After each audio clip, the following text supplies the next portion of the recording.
आप देख रहे हैं डार्क फाइल्स। तो चलिए बढ़ते हैं आज की इस कहानी की ओर। मयंक और अंकित उस रात भी दोनों हमेशा की ही तरह बाइक लेकर घूमने निकले थे। मयंक बाइक चला रहा था और अंकित पीछे वाली सीट पर बैठा अपने फोन पर कुछ काम कर रहा था। रात काफी हो चुकी थी और रास्ता खामोशी के गिरफ्त में था। इतने में ही बाइक चला रहे मयंक ने अंकित से कहा, अंकित यार कहीं घूम कर आते हैं, बड़े दिनों से कहीं घूमने नहीं गए हम लोग, कहीं का प्लान बना। इस पर अंकित ने फोन का स्क्रीन ऑफ करते हुए कहा, चल कहीं का प्लान बनाते हैं, कल कॉलेज आ रहा है ना तू, सबसे पूछ लेंगे। मयंक ने अंकित की बात पर हामी भरी और बाइक चलाने पर ध्यान देने लगा। वो दोनों जिस रास्ते पर चल रहे थे वो रास्ता पूरी तरह से सुनसान हो रखा था। एक भी आदमी नजर नहीं आ रहा था और वैसे भी आधी रात गए रास्ते पर कोई नहीं ही होता है, तो इसमें कोई चौंकने वाली बात नहीं थी।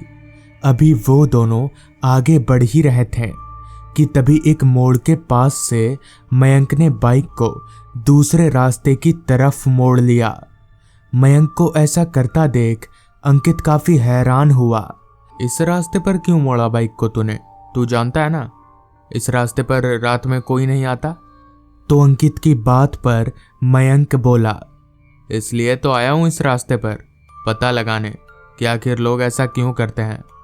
हालांकि मयंक बहुत ही हिम्मत वाला लड़का था, मगर उसी के उलट अंकित वो थोड़ा डरपोक किस्म का था। सुनी सुनाई बातों पर वो बहुत ही जल्दी विश्वास कर लेता था।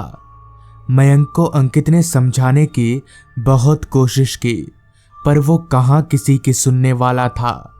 वो तो अपनी ही धुन में बस बाइक को चलाए जा रहा था। अंकित को अब काफी डर लगने लगा था, क्योंकि वो रास्ता हद से भी ज्यादा सुनसान था। ऊपर से उस रास्ते पर लाइट का भी कोई नामो निशान नहीं था। बाइक की हेडलाइट ही सिर्फ उस रास्ते पर रोशनी का एकमात्र जरिया थी। मयंक तेजी से अपनी बाइक को रास्ते पर भगाए जा रहा था। अभी मयंक बाइक चला ही रहा था कि तभी अचानक उसे ऐसा महसूस हुआ जैसे किसी ने बाइक को पकड़कर एक तरफ झुका दिया हो। मयंक ने बाइक को संभालने की बहुत कोशिश की, पर वो नहीं संभाल पाया और तेजी से चल रही उसकी बाइक रास्ते पर धड़ाम से जा गिरी। चूंकि बाइक काफी रफ्तार में थी, इसलिए घसीटती हुई बहुत आगे तक गई। इस दुर्घटना में अंकित को ज्यादा चोट नहीं आई, पर मयंक उसका सिर फट चुका था और वो बेहोश हो चुका था। इधर अंकित खुद को संभालते हुए उठा और मयंक को बेहोशी से जगाने की कोशिश करने लगा, पर मयंक उसके सर पर बहुत ज्यादा चोट आई थी। वो किसी तरह से होश में आ ही नहीं रहा था। अपने दोस्त मयंक को इस हालत में देखकर अंकित की आंखों में आंसू रुक ही नहीं रहे थे। अभी अंकित कुछ करने की सोच ही रहा था कि तभी उसे कुछ आवाजें आने लगी। अंकित ने जब उन आवाजों की ओर देखा तो उसके होश उड़ गए।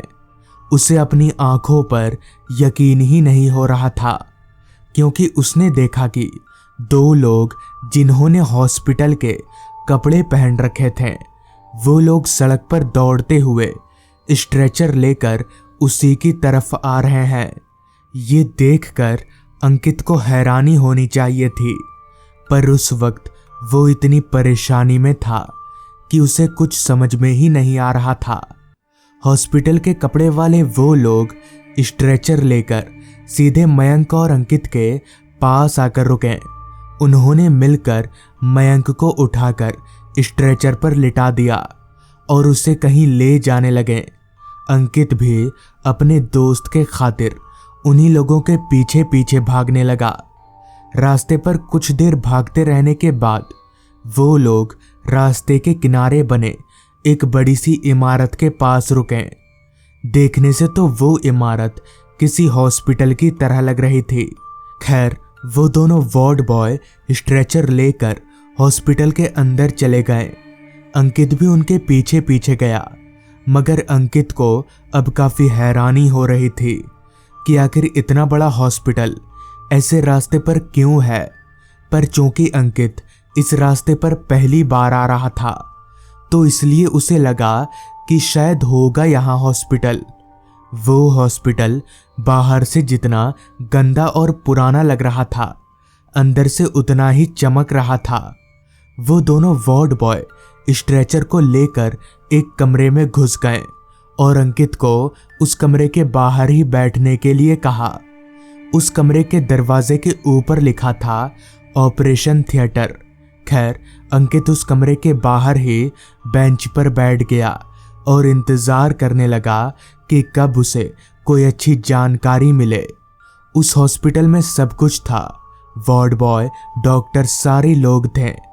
अंकित का दिल जोरों से धड़क रहा था। उसे अपने दोस्त मयंक की बहुत चिंता हो रही थी। मगर फिर कुछ देर के बाद उस कमरे से जहां मयंक को ले जाया गया था, वहां से सफेद कपड़ों में डॉक्टर बाहर निकले। अंकित दौड़कर डॉक्टर साहब के पास गया और पूछा, डॉक्टर, पेशेंट ठीक तो है ना? ज्यादा लगी नहीं है ना? इस पर डॉक्टर साहब ने कहा, चिंता वाली कोई बात नहीं है, बस थोड़ा सा सिर फटा था, कुछ देर में होश आ जाएगा। डॉक्टर के मुंह से ये सुनकर अंकित की तो जैसे जान में जान ही आ गई।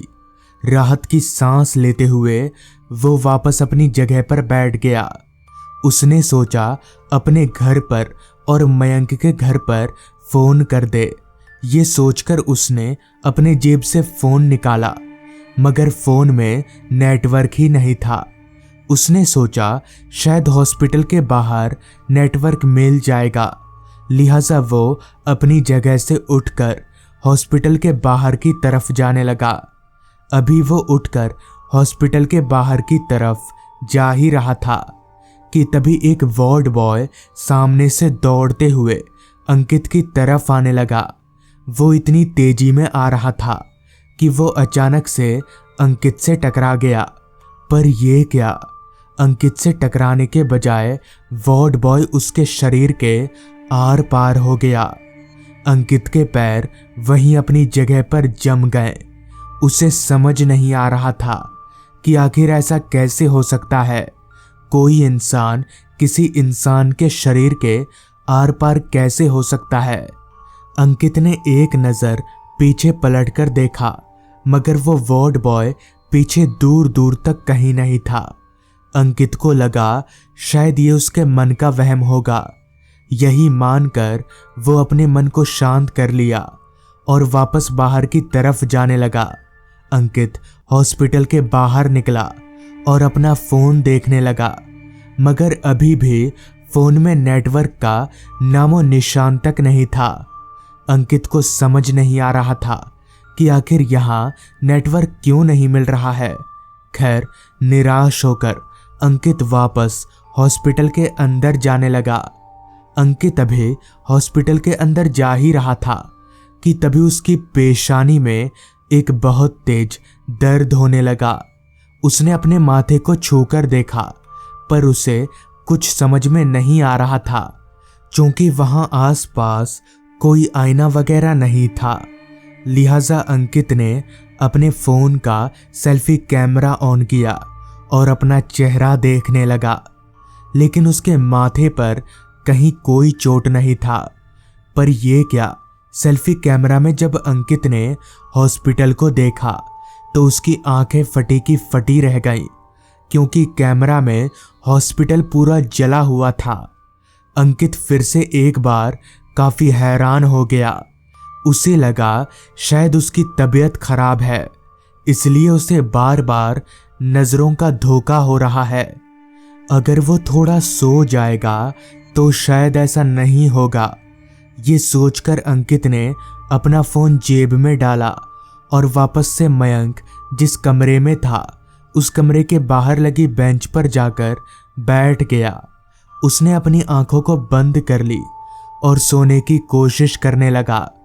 पहले कुछ देर तक तो उसे नींद नहीं आ रही थी, पर फिर वो कब सो गया उसे कुछ याद नहीं। अगली सुबह जब अंकित की आंख खुली तो हॉस्पिटल को देखकर वो दंग रह गया, क्योंकि पूरा हॉस्पिटल जला हुआ नजर आ रहा था, ठीक जैसा सेल्फी कैमरे में कल रात दिख रहा था। पर यह कैसे हो सकता है? कल रात तक तो हॉस्पिटल एकदम सही था। अंकित भागकर मयंक के कमरे में गया तो मयंक जाग चुका था और बिस्तर पर से उठकर इधर उधर देख रहा था। अंकित ने मयंक को पूरी बात बताई, जिसके बाद मयंक भी काफी हैरान हुआ। खैर, वो दोनों जैसे तैसे वहां से निकल गए। बाद में उन्हें पता चला कि दरअसल बहुत पहले उस हॉस्पिटल में आग लग गई थी, जिसमें बहुत से डॉक्टर और वार्ड बॉय मर गए थे। तब से उन्हीं की आत्मा भटकती रहती है। तो दोस्तों, ये थी आज की कहानी। अगर आपको ये कहानी पसंद आई हो तो चैनल को ज़रूर सब्सक्राइब कर लें। तो मैं आपका दोस्त आर्यन जल्द ही मिलूंगा आपसे ऐसी ही एक कहानी के साथ।